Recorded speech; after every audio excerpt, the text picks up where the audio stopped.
Kevin Blackmore, and I have a public persona.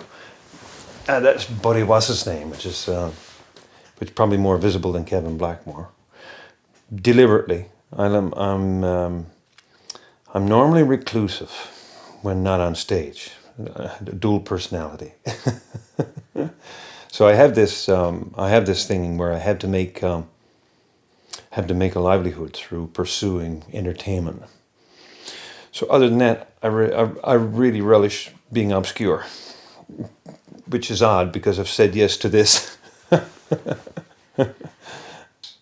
I started actually with Chris Lorne Elliott in 1979 to perform on stage as a comic, and just, I suppose you could call us comics. It was a load of fun.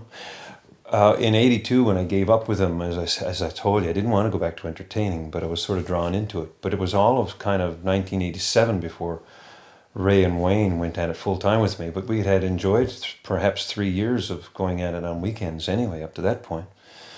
And so there was at no particular point could you say I was really out of it. I was always doing it. I had to pursue it for a livelihood, as I say. I tell you the process of being an entertainer. If you do it the way Buddy Wasisname and the other fellows have done it, you need a Northeast Coast Protestant for a business manager. You need somebody Irish, or at least has a steep Irish roots, for a melody man, and passionate sort of preservation of things, all things traditional, and absolutely given to emotions with no rational thought. That would be Ray Johnson. And then you sort of need me in the middle. You need somebody who's willing to stand on stage and make a fool of themselves. And so that's me.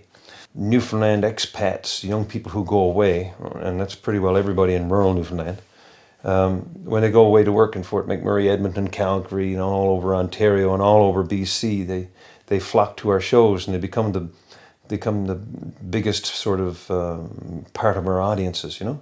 So in a way that has been really advantageous to us. But in another aspect of looking at it too, the whole idea of appearing to be so provincial or so localized in character point can be limiting, and that's why I at least have always tried to never focus on a singular character as say Buddy, rather explore a whole wide range of different things that I might do on stage, including playing music. It could be said that my stage characters are kind of limited, but then I'm still just one person, and we've been very fortunate. Only because we've been able to look around the communities we live in and be inspired by people who make us laugh or who give us something to write a song about. And again, there, coming from rural Newfoundland seems to be a bit of an advantage.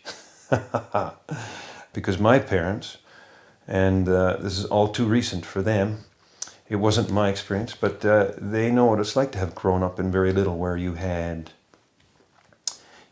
literally what we call tilts, or small cabins for shelter. You had too little clothing, and you had too little to eat, and you didn't have education or medical services. And that was the reality in the 1930s in Newfoundland. So much has changed since then that we're not even the same culture. But too many people will look at you when you ask about where they're from, and they'll remember some part of what they identify about themselves as being slightly rural. Everyone loves to be slightly rural because it gives them more identity, gives them something they can feel that they're from much harder circumstances than they've had it. That's not really the case. Most of us in Newfoundland, ever since we've been born in the 50s, the boomers, ever since 49 really, I've had it very, very, very good. There's nobody alive that I know from the age of 55 like myself and younger who has had it hard. Nobody has had it hard. There are those who have had it rougher, but nobody's had it hard. And so even our urban counterparts, people who live in places like the bigger towns, Corner Brook, St. John's, Gander, Grand Falls, all those places, still like to harken back to some part of their identity as having come from rural Newfoundland, little hard town Newfoundland. And I don't see that at all. Matter of fact, I kind of celebrate the fact that we're living in this part of the world and we've had it really good. I love its color and I love its past, but it couldn't be anything of this. We wouldn't even be here if it weren't for the fact we're part of Canada. Would I do it all the same again? No, there's a whole pile of things I would choose to do differently. Now, whether or not I would have the wisdom to foresee those things is another question entirely. because you can always look back after an age or after a life and say, wasn't I clever? Never taking into account the fact that you were so much as anything provided for. And there were a whole lot of other people who were looking out for you. To say nothing of the fact that luck had an important part to play in a life. The better question would be, rather than would I do anything differently, would be to say, do I have any regrets? And to that, I have no regrets, other than the fact that I never actually replaced a window that I broke on a man after I threw a rock on it. And I have to say, shamefully, that I was almost 20 when I did that. And I took the window, and I did bring it to the people who were going to repair it for me.